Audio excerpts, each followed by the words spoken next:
Hello दोस्तों, मैं अनुज आपका लाइट एजुकेशन पर स्वागत करता हूं। और आज हम बात करेंगे कंकाल तंत्र की। कंकाल तंत्र क्या होता है और कैसे कंकाल तंत्र में कौन कौन सी चीज़ें आती हैं, हड्डियां क्या काम करती हैं, हड्डियों का संगठन क्या है, हड्डियों के रोग क्या हैं। आज सारे कुछ संपूर्ण जानकारी हम इस वीडियो में प्राप्त करेंगे। तो सबसे पहले कंकाल तंत्र के कितने प्रकार होते हैं उसको हम जानेंगे। देखिए, कंकाल तंत्र, ध्रुवीय तंत्र और उपांगीय। देखिए, ध्रुवीय में हमारा क्या क्या आता है, सिर आता है, बैकबोन आती है और पसलियां आती हैं। कंकाल तंत्र के दो पार्ट होते हैं, पहला ध्रुवीय, दूसरा उपांगीय। अब जो ध्रुवीय पार्ट होता है उसमें सिर आता है, बैकबोन आता है, पसलियां आती हैं। इनमें अलग अलग प्रकार से हड्डियां पाई जाती हैं। मैं ये भी बनाऊंगा इमेज, इसमें हम देखेंगे। उपांगीय, उपांगीय में हाथ आते हैं, पैर आते हैं, अंश मेखला आती है और श्रेणी मेखला आती है। तो सबसे पहले हम देखेंगे सिर। सिर किसकी श्रेणी में आता है और सिर में कितनी हड्डियां पाई जाती हैं। देखिए, जो आपका सिर होता है, सिर में 29 हड्डियां होती हैं। कितनी जी? 29 हड्डियां होती हैं। और 29 में सिर किन किन चीजों को मिलकर बना है। देखिए, एक तो आपका हो गया खोपड़ी, एक हो गया चेहरा और एक हो गया आपका कान। ठीक है जी। इन तीनों चीजों से मिलकर अगर मैं संगठन एक जगह मिला दूं तो बन जाता है सिर। अब इनमें हड्डियां हम काउंट करेंगे, क्या वे 29 की 29 हड्डियां बैठ रही हैं या कुछ कम होती हैं। देखिए, अगर मैं खोपड़ी की बात करूं तो इसमें 8 हड्डियां होती हैं। चेहरे की बात करूं तो इसमें 14 हड्डियां होती हैं। कान में 6 हड्डियां होती हैं। तो 14 6 20 28। और एक हड्डी होती है इसमें हाइड हड्डी होती है। ठीक है जी। तो टोटल हड्डी कितनी हो गई? 29 हड्डी। तो हमारा सिर में 29 हड्डियों का संगठन होता है। तो सिर हमारा जो टोटल होता है वो 29 हड्डियों से मिलकर बना होता है। तो पहली बात ये थी कि सिर ये ध्रुवीय या एक्सिल में आता है। इसमें 29 हड्डियां पाई जाती हैं। अब हम देखेंगे बैकबोन। देखिए, कशेरुकी या बैकबोन, ये दोनों में अलग अलग होती है। बच्चों में बैकबोन्स अलग होती है और वयस्क में अलग होती है। देखिए, जैसे एक वयस्क व्यक्ति है, वयस्क व्यक्ति में 26 होंगी और जो बच्चा होता है, बच्चे में 33 हड्डियां होती हैं। रीढ़ की हड्डियां बच्चे में 33 होती हैं और पुरुष यानी वयस्क व्यक्ति में 26 होती हैं। मैंने आपको पहली वीडियो में बताया कि जो बैकबोन होता है हमारा छोटा दिमाग होता है, इसको स्पाइनल कॉर्ड भी कहते हैं। आगे बढ़ते हैं।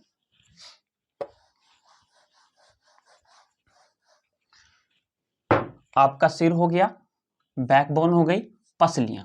अब देखिए, पसलियों को समझेंगे आप। पसलियां किस प्रकार से काम करती हैं। देखिए, ये आपकी पसलियां हैं और ये किस प्रकार से काम करेंगी। पसलियां 12 जोड़ी होती हैं।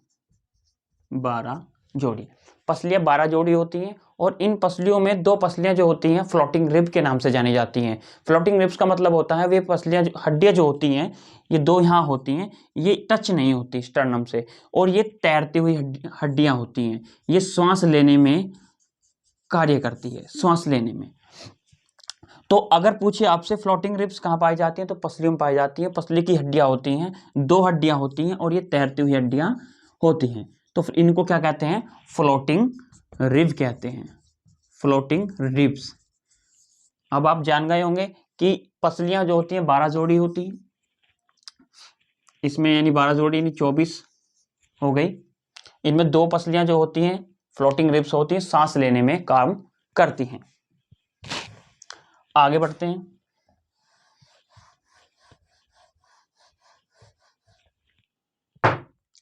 ये तो हमारा हुआ ध्रुवीय, ध्रुवीय हमारा कंप्लीट हुआ।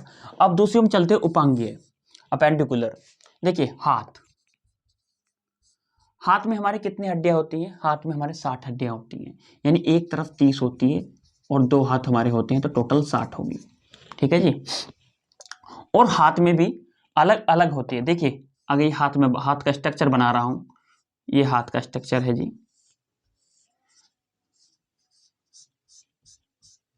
देखिए, ये वाली होती है ह्यूमरस, इसको कहते हैं ह्यूमरस, इसको कहते हैं अल्ना, ये होती है रेडियस।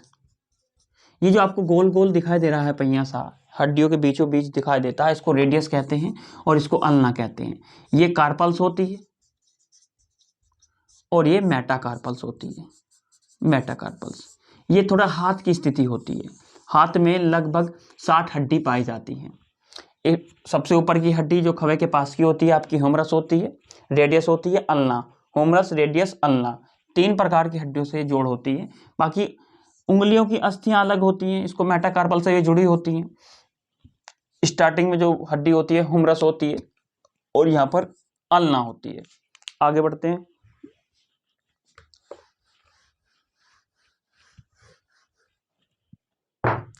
पैर। पैर में कितनी हड्डी होती हैं? देखिए, पैर में एक तरफ 31 हड्डी होती है, गुना 2 62 हड्डी हो गई। अब थोड़ा पैर के बारे में समझेंगे। ये मान के चलिए पैर है और ये आपका पैर बन गया है, ये पैर हो गया। अब देखिए, आप इस हड्डी का नाम जानते होंगे। शरीर की सबसे मजबूत हड्डी होती है जिसका नाम कहते हैं फीमर। ये जांग की हड्डी होती है, जांग की हड्डी, इसका नाम है फीमर। फीमर। और ये आपको जो गोल दिखाई दे रहा है, जॉइंट जो दिखाई दे रहा है, इसको हम कहते हैं पटेला। इसे कहते हैं फैबुला, सॉरी इसको टिबिया कहते हैं, टिबिया, और इसको फैबुला। इसे ऐसे भी इसको भी कहते हैं मेटाकार्पल्स कहते हैं। तो इसमें जांग की हड्डी क्या हो गई? फीमर सबसे मजबूत हो गई, और ये पटेला हो गया और ये फैबुला हो गया। ठीक है जी। तो इस प्रकार ये हड्डी थी। और अब देखिए, कुल्लों को मिलाने वाली दोनों हड्डियों को श्रेणी मेखला कहते हैं। श्रेणी मेखला। देखिए, कुल्लों को जो मिलाती हैं दोनों हड्डियां, उनको कहते हैं श्रेणी मेखला। कुल्लों को मिलाने वाली दोनों हड्डियों का कहते हैं श्रेणी मेखला कहते हैं। आगे बढ़ते हैं।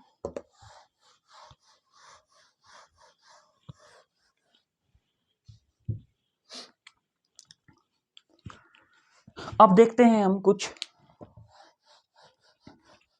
हड्डियों के कार्य। हड्डी क्या क्या कार्य करती है?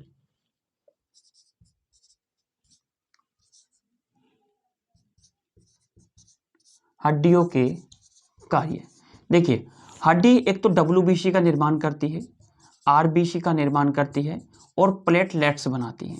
ये सब काम क्या करती हैं? हड्डियां करती हैं। अब देखिए, WBC का कार्यकाल अलग होता है, इसका कार्यकाल अलग होता है, प्लेटलेट्स अलग होती है। ये क्षमता बनाती है। जैसे आप बोन मैरो देखिए, हड्डी के अंदर क्या मिलता है आपको? बरूदा मिलता है, इसको बोन मैरो कहते हैं। इसको क्या कहते हैं? बोन मैरो कहते हैं। तो ये हड्डियों के कुछ कार्य हैं। हड्डी क्या क्या करती हैं, क्या क्या बनाती हैं? WBC, RBC, प्लेटलेट्स का निर्माण करती हैं। अब देखिए, अब देखेंगे हम हड्डियों के संगठन।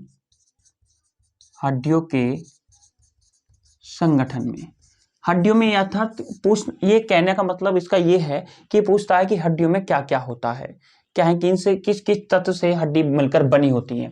देखिए, हड्डी में अगर आपसे बेसिक क्वेश्चन पूछा जाए कि हड्डी में सबसे ज्यादा मात्रा में क्या होती है, तो आप कैल्शियम बताएंगे, क्योंकि प्रत्येक 90% बच्चे कैल्शियम बताएंगे, जबकि वो नहीं है।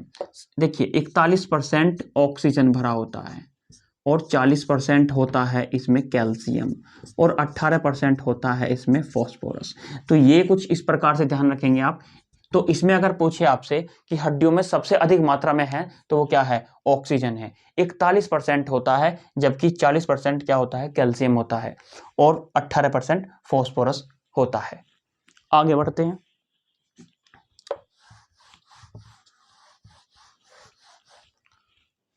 देखिए, हड्डियों के रोग।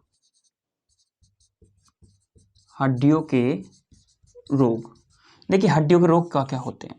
Number 1, osteoporosis. ऑस्टियोपोरोसिस।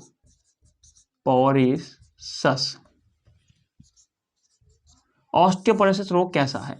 देखिए, ये कई बार देखा जाता है। ऑस्टियोपोरोसिस रोग क्या होता है? देखिए, यदि किसी व्यक्ति को यह रोग होता है, देखिए ये विटामिन डी की कमी से भी हो जाता है, और इसमें जो है ना, हड्डियां जो होती हैं आपकी, हड्डियां, इसमें हड्डियां सामान्यतः टूटने लगती हैं।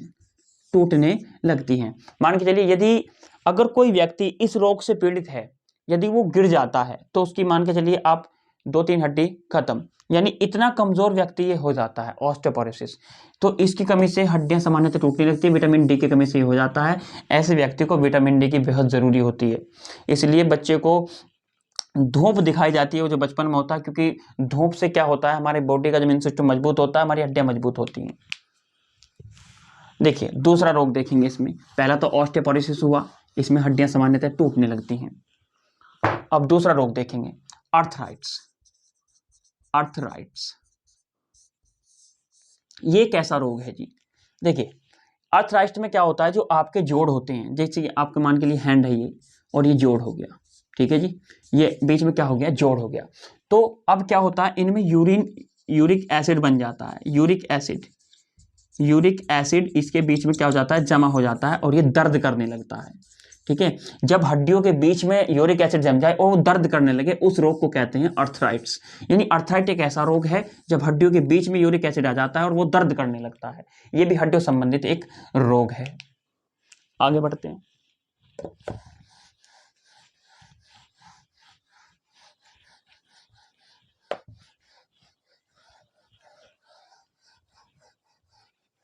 देखिए ये तो कुछ बेसिक बातें। अब देखिए अगर पूछने लगे वो सबसे मजबूत हड्डी, मानव की सबसे मजबूत हड्डी कौन सी है, तो जांग की हड्डी है। जांग की हड्डी, इसको कहते हैं फीमर, इसको कहते हैं फीमर। और वो पूछने लगे कि मानव का सबसे कठोर भाग या कठोर पार्ट क्या है, तो इनेमल। इनेमल देखिए ये दांत होता है आपका, दांत के जो ऊपर का भाग होता है, ऊपर का भाग, इसको कहते हैं इनेमल। ठीक है जी। और एक इंपॉर्टेंट बात मैं आपसे शेयर करूंगा कि यदि देखिए जिस प्रकार आप किसी की एज का निर्धारण करते हैं, जैसे पेड़ की एज का निर्धारण करते हैं, पेड़ की एज का निर्धारण करोगे तो आप क्या करोगे, पेड़ को काटोगे और पेड़ के रिंग को गिनोगे, उसकी एज बता दोगे।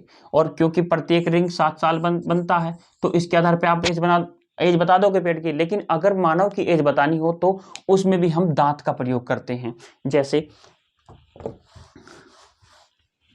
अगर हमें किसी व्यक्ति की उम्र बतानी है तो एक टेस्ट होता है आरसीटी, रूट कैनल टेस्ट, यानी दांतों का एक जाड़ का टेस्ट होता है। इसी के माध्यम से, इसी के आधार पर, इस टेस्ट के आधार पर हम ये बता सकते हैं कि कौन व्यक्ति कितनी उसकी उम्र है, कितना वो बूढ़ा है और कितना वो जवान है।